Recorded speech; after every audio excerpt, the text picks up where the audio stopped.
Vamos lá, primeiro ano. Retornando aí nossas aulas, né?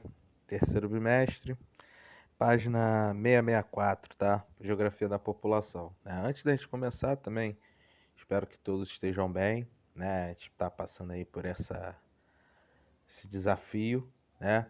E na esperança aí que logo as coisas voltem, né? Pelo menos a bem próximo, como era, né? Antes de todo esse problema. Beleza, galera? Então, a gente começa aí esse terceiro bimestre com a geografia da população, né? Na realidade, a gente vai ter o estudo sobre a população. E para a gente iniciar esse estudo sobre a população, a gente tem logo aí na página 665 os conceitos demográficos, tá? Os dois primeiros aí já em destaque são população absoluta e população relativa. A população absoluta nada mais é do que o total de habitantes, né, de um território, região ou país. Já a população relativa seria o número, né, de habitantes por quilômetro quadrado.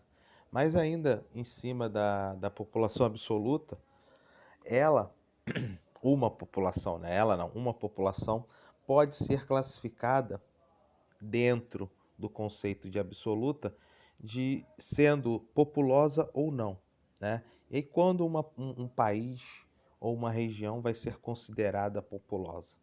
É, Usa-se, né, um mínimo de 100 milhões de habitantes para uma região, para classificá-la, né, ela sendo populosa ou não, né? Então, depois quando a gente entrar em relativo, a gente vai ver que terão países que serão classificados como populosos e povoados, países que são apenas populosos e outros que são apenas povoados, tá?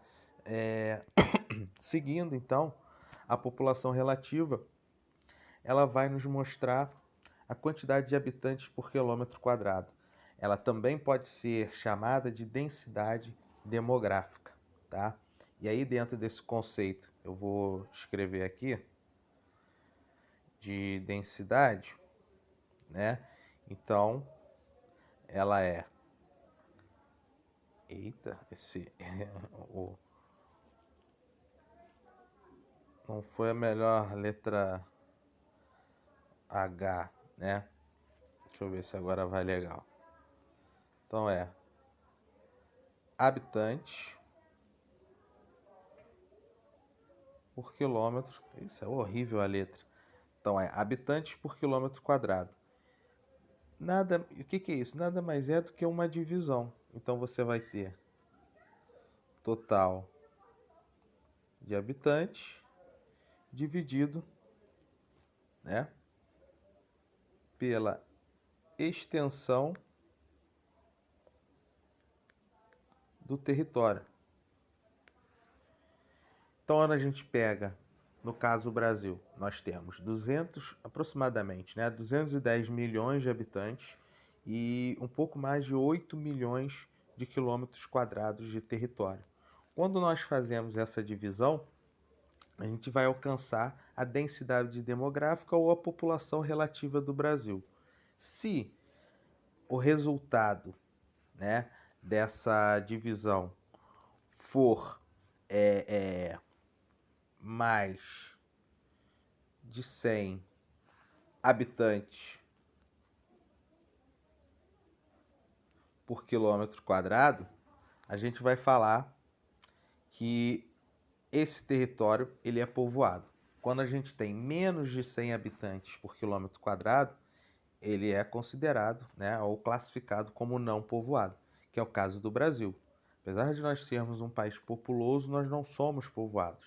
Uma média um pouco mais de 30 habitantes por quilômetro quadrado, né? É claro, pegando algumas regiões, né, específicas do nosso território, a gente vai ter a classificação como populoso e povoado, né? Ou desculpa, como povoada, né? Populosa a gente não tem nenhuma cidade ou região com mais de 100 milhões de habitantes. Mas a classificação de povoado dentro do nosso território ela vai existir nesse sentido por você calcular esse total de habitantes numa área do território, tá? Um exemplo de um país que é populoso e povoado, Japão. Ele tem um pouco mais de 100 milhões de habitantes, né? E a sua quantidade de habitantes por quilômetro quadrado é superior a 100 habitantes, né? Temos países que são povoados, mas não são populosos, como é o caso da Coreia do Sul.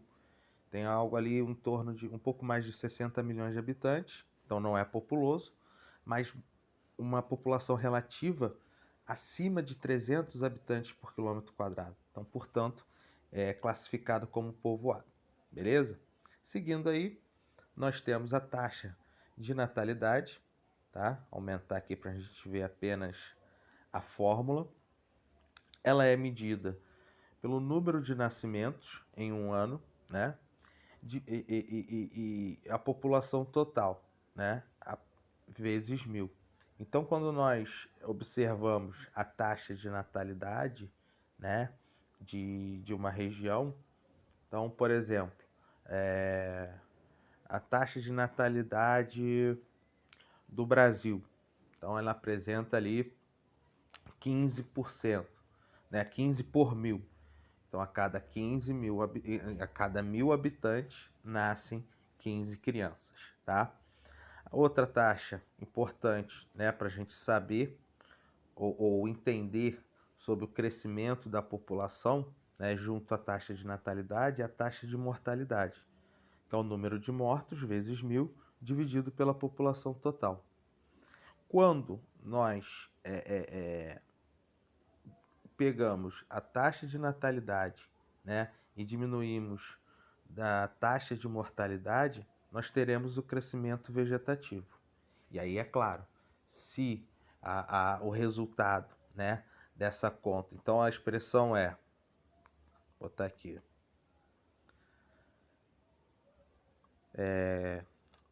crescimento vegetativo igual, calma aí, deu uma, igual, pô, fiz besteira, calma aí, gente, deixa eu ir lá de novo.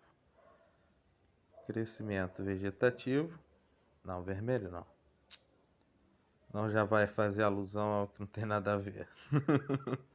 Então, ó, crescimento vegetativo igual taxa de natalidade menos taxa de mortalidade. Positivo, se for positivo esse resultado, população crescendo. Se for negativo,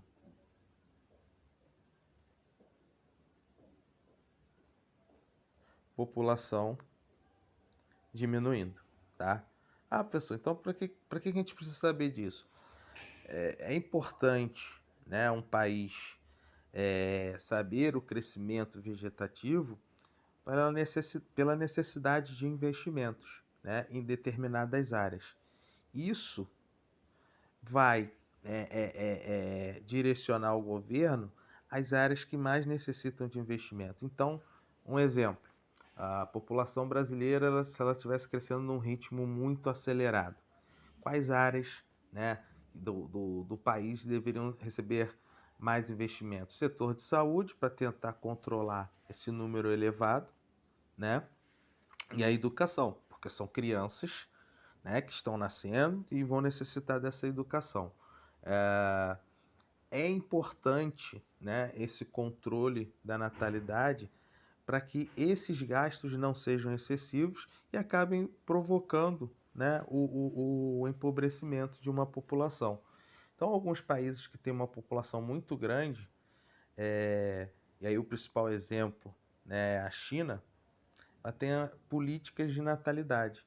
Na China, você tem a política, né, a histórica política do filho único, que hoje ela foi flexibilizada por uma necessidade. Então, ah, no país, né, na China, então, as famílias podem ter um filho e recebem uma ajuda do governo.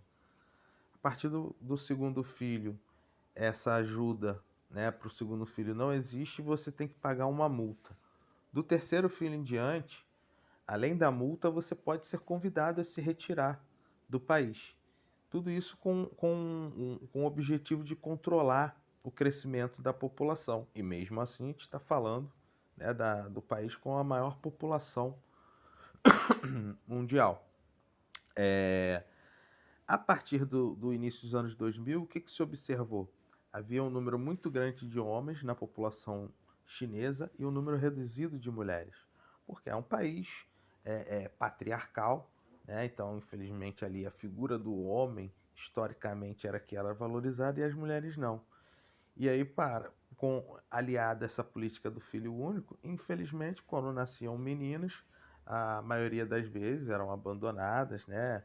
Ou entregues ao orfanato, porque as famílias viam uma necessidade de ter um filho homem, né? Para continuar a questão de nome da família e até mesmo com uma mão de obra de trabalho, principalmente no interior do país. Então, nos anos 2000 percebeu que tinham poucas mulheres. O que o governo, primeiro, ele criou um programa de migração, né, de mulheres do Sudeste Asiático, países que sofreram com guerra ao longo do século XX, e aí, consequentemente, a população masculina nesses países é menor. Né? E depois, em 2012, ele flexibilizou a política do filho único, onde as famílias teriam a permissão de ter 2 filhos, né? Sendo que esses 2 filhos ou duas meninas ou um casal, beleza? Agora, há outros países também com uma população tão elevada que não há nenhuma política de natalidade, que é o caso da Índia. Acredita-se que em 20 anos, no máximo 30 anos, vai ultrapassar a população chinesa, né? Então é um país com mais de 1,2 bilhão de habitantes e por esse número elevado, né, de natalidade. O governo também, né, um país que ao longo dos anos que vem melhorando a sua economia, então não tinha capacidade, né, de suprir a demanda econômica de toda a sua população, então gerou, principalmente no século XX, uma população muito empobrecida, né? E, por consequência, um país empobrecido, a gente vai ter uma série de problemas, principalmente sociais e econômicos, beleza? Então, seguindo, página 66, a gente tem as teorias populacionais, tá?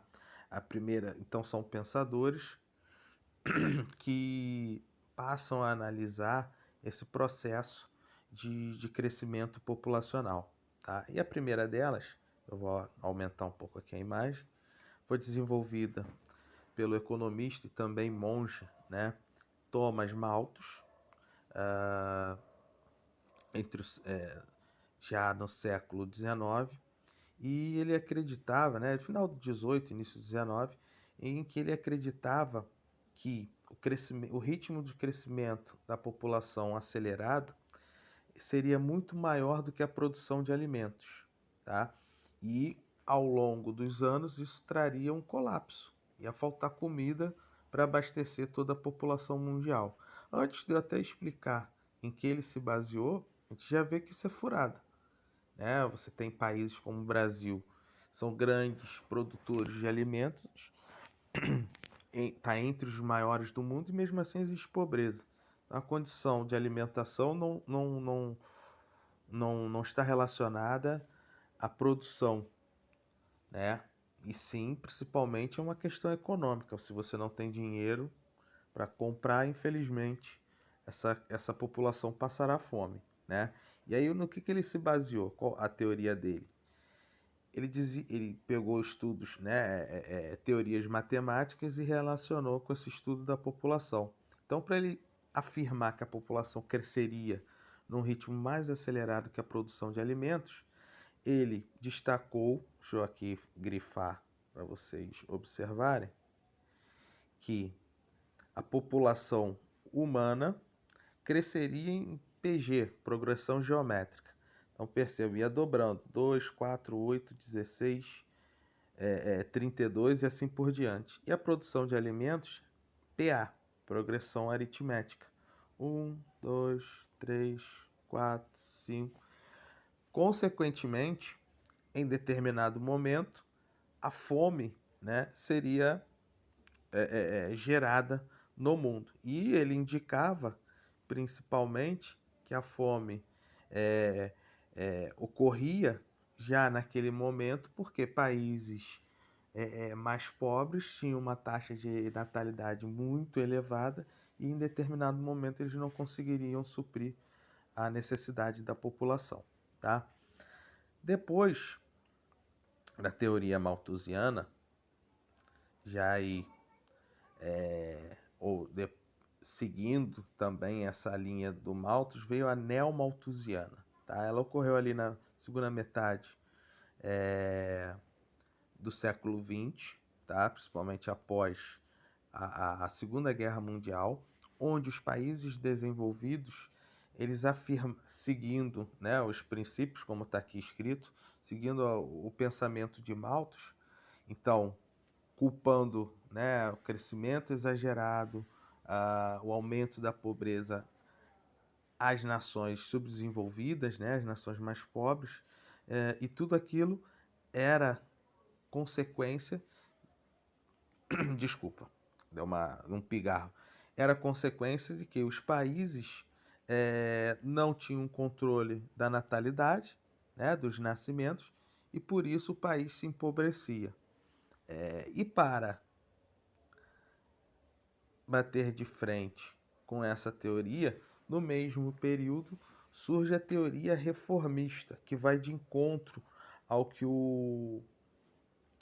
a teoria neomalthusiana dizia. Então, a neomalthusiana dizia que os países eram pobres porque tinham uma população, uma taxa de natalidade muito elevada. E a teoria reformista, ela indica que a pobreza é que gera, né, uma taxa de natalidade tão elevada. Então, um país pobre, ele não investe em educação, ele não investe em saúde, portanto, a sua população não vai ter o conhecimento desse controle, né, até mesmo natural, do número de filhos, né, e por consequência vão gerar, né, populações extremamente elevadas e com um alto grau de pobreza, tá?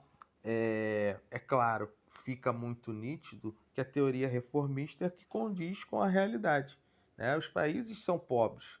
Eles sendo pobres, eles não têm como investir, consequentemente, uma população vai ser elevada. Haja visto o continente africano, principalmente, né, a África subsaariana, abaixo do deserto, onde os países são muito pobres e, consequentemente, têm taxas de natalidade muito elevada, né? É importante ressaltar que essa teoria neomalthusiana é uma teoria que ela está diretamente, né, relacionado ao controle de natalidade dos países mais pobres, né?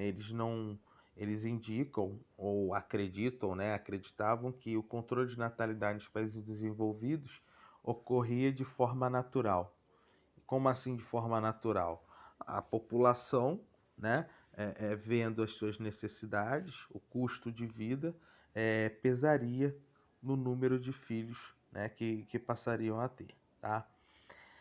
Mais recentemente, então final do século XX, início do século XXI, surgiu a teoria ecomalthusiana. Então, já dá para imaginar que é uma teoria que responsabiliza algum problema aos países mais pobres. E nela, ah, eles se baseiam, né, que esse crescimento ou descontrole no crescimento populacional poderá afetar diretamente o meio ambiente, né, gerar mais impactos. É mais uma teoria que você vê que é bem direcionada aos interesses dos países desenvolvidos, de encontro às populações menos desenvolvidas. Porque não só, né, os países pobres que têm uma taxa de natalidade elevada impactam o meio ambiente, como também as nações ricas, né, porque elas estão espalhadas por todo o mundo, não só dentro dos seus países, mas também em países mais pobres, e estão diretamente gerando impactos ao meio ambiente, né? Recentemente, a gente tem um caso muito nítido disso que eu estou falando, né? A Noruega. A Noruega vem impondo barreiras à carne brasileira, né? A compra de carne brasileira. E ela tem essas restrições porque ela afirma que o Brasil está permitindo desmatamento indiscriminado na Amazônia. Beleza, o desmatamento realmente ocorre, né? Mas ela está esquecendo também e aí por isso ela cria essas restrições à compra da carne brasileira, ok? Indicando, né, que essas terras desmatadas vão virar áreas de pasto e essa carne vai estar diretamente relacionada ao desmatamento. Tá bom. Só que ela esquece de falar que duas das importantes siderúrgicas no norte do Brasil, uma de produção de alumínio, outra de produção de aço, que causam, né, ou geram fortes impactos ambientais aqui no nosso país, são de origem norueguesa, né? E o governo de lá não toma nenhuma atitude em relação aos impactos gerados por essas empresas norueguesas. Beleza, galera? Seguindo, a gente tem ainda no final da página a questão da transição geográfica, tá? Ou geográfica, transição demográfica. A transição demográfica, ela vai tratar de períodos, vamos até passar para 667, que aí fica mais fácil aqui na tabela de vocês entenderem. São períodos em que o crescimento ou a diminuição, né, que é a retração populacional de uma região que uma região apresenta. Então a gente tem aí a transição dividida em fases, né? Vai da fase 1 até a fase 4, e cada uma delas traz características principalmente relacionadas à natalidade e à mortalidade. Então, acompanhando aqui, vou até aumentar mais um, dá para aumentar mais não, ao máximo. Acompanhando aqui o gráfico, a gente tem a fase 1, onde vai ocorrer a queda de mortalidade e taxas de natalidade elevadas. Então, vai haver um crescimento vegetativo. Então, o país, né, está aumentando a sua população. Fase 2, a explosão demográfica. Você vai ter queda da fecundidade. É importante falar a fecundidade, que é uma taxa, né, medida pelo o número de filhos por mulheres em idade fértil, que seria ali dos 15 aos 39 anos. Então eles medem, né, o número de filhos que as mulheres geram anualmente nessa faixa etária. A ONU ela indica que para um país obter, né, a renovação da sua população, ela tem que ter uma taxa de fecundidade anual de 2,1 filhos por ano. Hoje, países desenvolvidos, né, países em desenvolvimento, como o Brasil e outros, né, como a China também, eles apresentam essa taxa de fecundidade inferior a 2,1 filhos por ano. Essa taxa, então, ou essa fecundidade inferior a essa média, indica, né, que essa população está passando por um processo de mudança, de uma transição demográfica. Então, você vai ter, por exemplo, nações que são consideradas jovens, né? Que são nações jovens, onde a maior parte da população são crianças e jovens até 18 anos. Uma população adulta, né, ou média, aquela que você tem ali a maior parte da população, a camada, né, de idade entre 20 e 59 anos, que são os adultos. E países que têm a população envelhecida, né, ou um envelhecimento populacional, onde a taxa de fecundidade é muito baixa, né, se apresenta, melhor dizendo, em bastante redução, principalmente ali a faixa dos jovens, né, de 0 a 19 anos, apresenta uma queda acentuada e a faixa de 60 anos para mais, que são os idosos, apresentando um aumento. Então você tem uma espécie de. Quando acontece isso, o envelhecimento populacional fala que há uma inversão da pirâmide. Né? Por que inversão da pirâmide? A gente analisa a população como uma pirâmide. Então aqui, ó, primeira faixa, vou botar em azul, são os jovens. São esses que eu falei que vai de 0 a 18, 19 anos. Verde, vou tentar passar em cima da verde, você tem os adultos, dos 20 aos 59 anos. E em preto, os idosos, acima de 60 anos.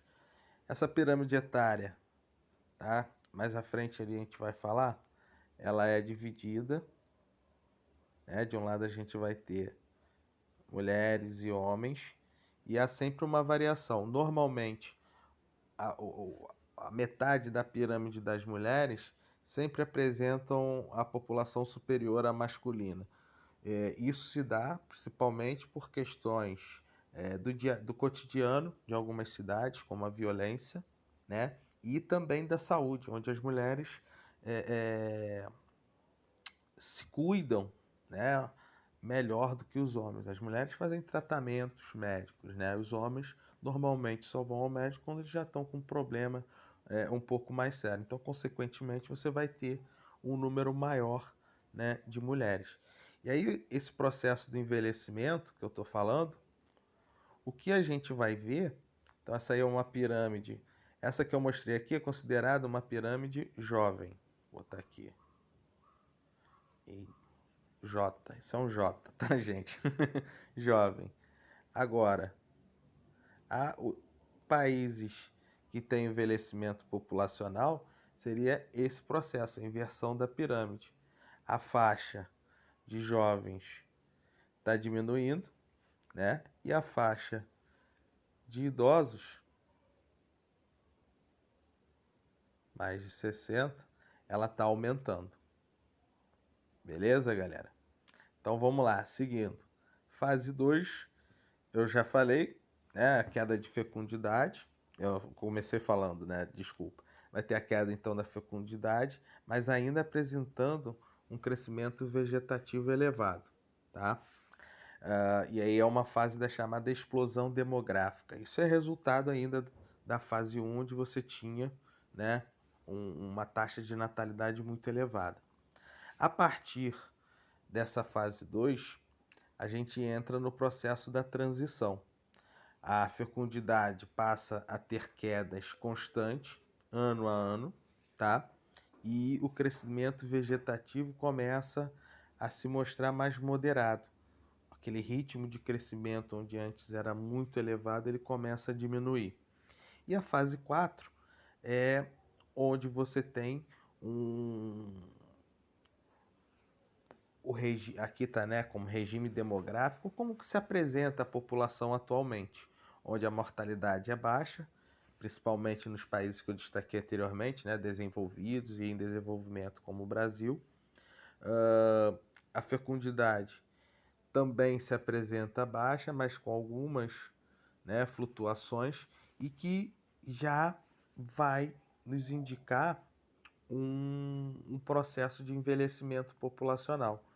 Então, o número de crianças nascendo fica muito reduzido.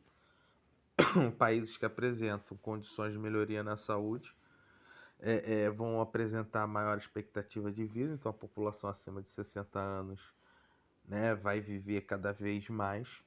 E aí, consequentemente, esse envelhecimento vai trazer problemas econômicos, porque sem esse número médio que eu falei da fecundidade de 2,1 filhos por ano ocorrer, você tem no futuro menos trabalhadores. E são, né, os adultos entre, né, na média, a gente sabe que tem pessoas que começam a trabalhar tanto antes dos 18, 19 anos, como também não param depois dos 59. Mas essa faixa de 20 a 59, no futuro, né, ela começa a se apresentar também reduzida. Então, o capital, né, o dinheiro gerado no país também tende a diminuir e aí, consequentemente, gerar crises econômicas, tá? Na parte final dessa página aí, 667, a gente tem falando sobre a questão da população mundial, né? De que forma, ou melhor, né, de que forma não, mas fazendo uma análise do crescimento da população ao longo da história. E aí, observando aqui, né, esse gráfico da população total, né, da população absoluta do mundo, a gente percebe que em 1950, então na metade, né, do século passado, o mundo tinha um pouco mais de 2 bilhões de habitantes, né? E num período de 50 anos, ele triplicou essa população. Então saiu de um pouco mais de 2 bilhões em 1950 para 6 bilhões de habitantes nos anos 2000, né? E a projeção para isso, né, indicando ainda que até 2050 a gente alcance ali entre 8 9 bilhões de habitantes, né? É, e a partir desse número, no geral, né, o crescimento da população vai começar a diminuir de ritmo. Quando alcançarmos 11 bilhões de habitantes no mundo, por volta, né, segundo estimativas, 2100, a população mundial vai começar a regredir, ou a retroceder, né, a diminuir. Ao invés de ter um crescimento populacional, vai ter um decréscimo da população mundial. Isso tudo baseado, né, em estudos, tá? Esse processo de crescimento tão acelerado que a gente viu em 50 anos, né, de 2 bilhões, 2 bilhões e meio, né, aproximadamente isso, para 6 bilhões de habitantes, ele é classificado como baby boom, né? É o processo de explosão demográfica. Esse processo de crescimento acelerado da população se deu por inúmeras medidas, né, inúmeras inovações que passaram a fazer parte do nosso cotidiano, né, do nosso dia a dia. Então, principalmente a medicina, né, sanitária, o ato da higiene, né, isso ajudou bastante, né, numa melhoria nas questões das doenças. A infraestrutura urbana, então, encanamento de água, né, a construção de redes de esgoto, tudo isso influenciou para que inúmeras doenças que ocorriam quando não haviam esses sistemas e aí ocasionavam, né, um número elevado de mortes, ajudou para que essas doenças fossem quase, né, que extintas e, consequentemente, né, permitindo uma diminuição da chamada mortalidade infantil, que era muito comum no mundo todo até os anos 50, né, que é, é o número, né, de crianças com idade até 1 ano, né, morta, que falecem dentro de 1 ano, tá? O Brasil, por exemplo, tinha uma média ainda muito alta até o início, ou melhor dizendo, o início dos anos 2000, né? Nós apresentávamos um índice de mortalidade infantil por volta de 16 por mil, né? Então, a cada 1.000 crianças que nasciam, 16 faleciam até 1 ano, né? E quando a gente olha esse número em países mais desenvolvidos, é uma taxa que fica ali entre 5, 8, né? E isso e essas mortes muito mais relacionadas a problemas de saúde, né, de má formação, né, problemas congênitos, do que os problemas que a gente via aqui no nosso país, que estava relacionado à falta de estrutura sanitária, né, de água encanada e rede de esgoto, o sistema de saúde muito pior do que a gente, né? A gente tem hoje ainda um sistema falho, mas era muito pior do que a gente tem hoje. Então isso fez com que o nosso país, até o início dos anos 2000, tivesse essa taxa alta. A partir dali, a melhora em diversos aspectos, né? Principalmente econômico, e aí, consequentemente, os investimentos na saúde melhoraram, a gente conseguiu controlar. Mas no mundo, né, regiões como a África, Sudeste Asiático e alguns países aqui sul-americanos apresentam ainda uma mortalidade infantil muito elevada, tá? Um outro fator importante do baby boom, ele ocorre após a Segunda Guerra Mundial. Então, o número de homens, né, adultos que faleceram durante a guerra foi muito elevado, e principalmente os países europeus, eles estimularam, né, as famílias a terem um número maior de filhos, tá? Ao passar a. Calma aí, deixa eu acertar aqui direitinho. Ao passar das décadas,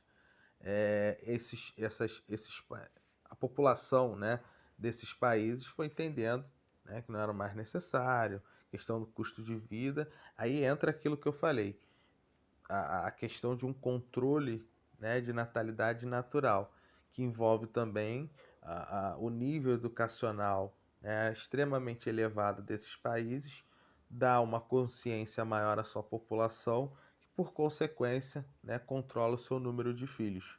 É, isso se verifica hoje pela fecundidade que a gente vê desses países desenvolvidos, alguns com menos de um filho, né, por mulher em idade fértil por ano. É, famílias, né, casais que cada vez mais é, é, é, é, deixam, né, acabam, tá fugindo a palavra que eu queria falar, não é da forma que eu vou falar, mas o sentido é esse, né? Os casais demoram muito mais tempo para se casar, né, para formar uma família do que há 20, 30, 40, principalmente 40, 50 anos atrás, né? Há 50, 60 anos era muito comum casais no início da idade adulta, ali por 18, 19, ou até mesmo ainda na adolescência, já estarem casados e ter os seus filhos. Né? Você tem algumas famílias, no meu caso, né? Vamos pegar aqui, minha avó, ela teve 4 filhos, né? Mas você tem eu tenho amigos em que a avó tiveram 8, 10, 12 filhos, né? E aí, as gerações seguintes, você acaba vendo um número menor de filhos. Então, por exemplo, minha avó teve 4, meu pai teve 2, meu irmão não tem, não quis ter, e eu tenho uma filha. Então, naturalmente, a população ela vai diminuindo, né, o número de filhos, porque entende que o custo de vida é alto, toda a responsabilidade, né, na educação de uma criança, isso tudo pesa. E a própria questão econômica, né? Então, os casamentos, porque os casamentos estão mais tardios? Porque há 40, há 50, 60 anos a mulher, infelizmente, era vista para ser apenas a mãe e dona de casa, né? Esposa, mãe e dona de casa. Então ela terminava a escola, acabou. Agora você tem que casar para ter filho. E desde os anos 70 isso mudou no mundo todo, né? Primeiro na Europa, Estados Unidos e depois isso acabou se expandindo para o mundo todo, né? Numa das ondas da Revolução Feminina, onde as mulheres saíram de dentro de casa e foram trabalhar como qualquer outra pessoa, né? Algo extremamente natural.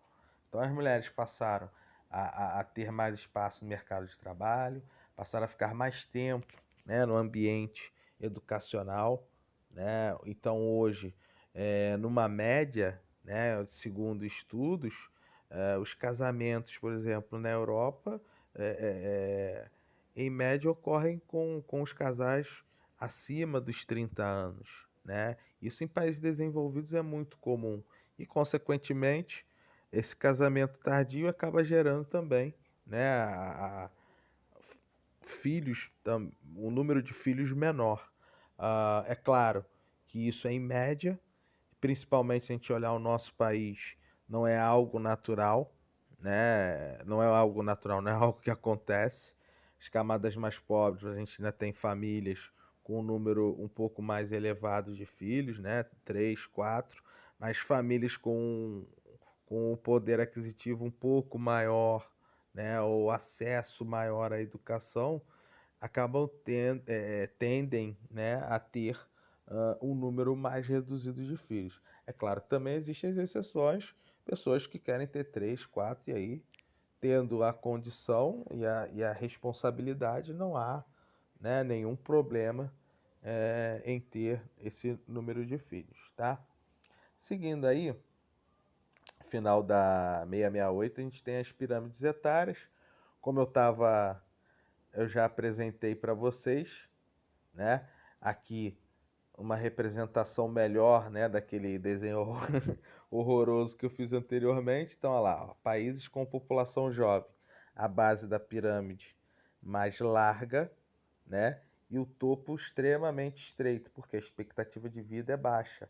E aí a gente pode citar, né, Oriente Médio, continente africano, são regiões onde você tem uma expectativa de vida extremamente baixa, né? A África subsaariana, que eu falei anteriormente, a expectativa de vida é 40 anos, né?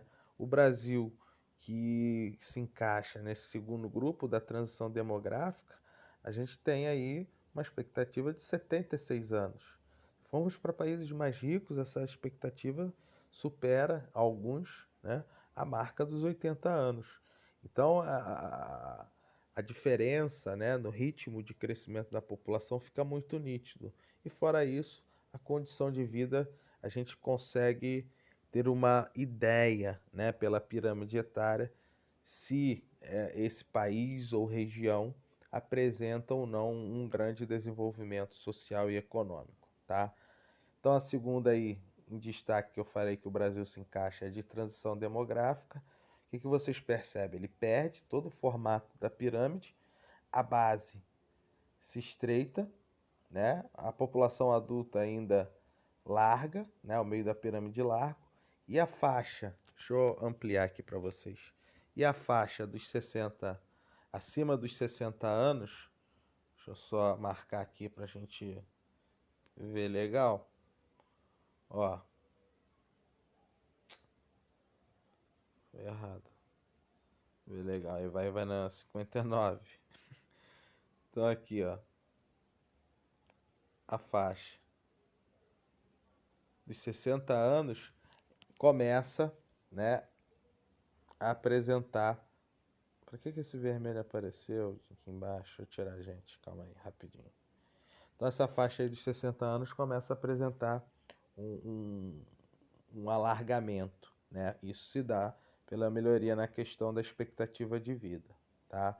Principalmente em países em desenvolvimento. E por último, a gente tem a chamada pirâmide invertida. Vocês veem ali, ó, que a partir dos 50, a partir dos 50 anos, né, a população por volta dos 50 anos, a pirâmide começa a se alargar e a base e o meio mais estreito, tá? É onde eu falei que essa inversão, né? Desculpa da mixagem aí, essa inversão da pirâmide leva a sérios problemas econômicos, né? A um país, beleza, galera? Então fechamos aqui, né? A partir da 670 a gente tem aí os exercícios, então façam os exercícios da 670, 671 e 672 e 673. Valeu, galera. Um abraço a todos, tá? E estarei aí à disposição de vocês no no Classroom durante o nosso horário de aula, né, das 8 até às 9h50. Um abraço aí a todos. Qualquer dúvida é só chamar lá amanhã chamar aí no Classroom. Amanhã não. No Classroom. Valeu, galera.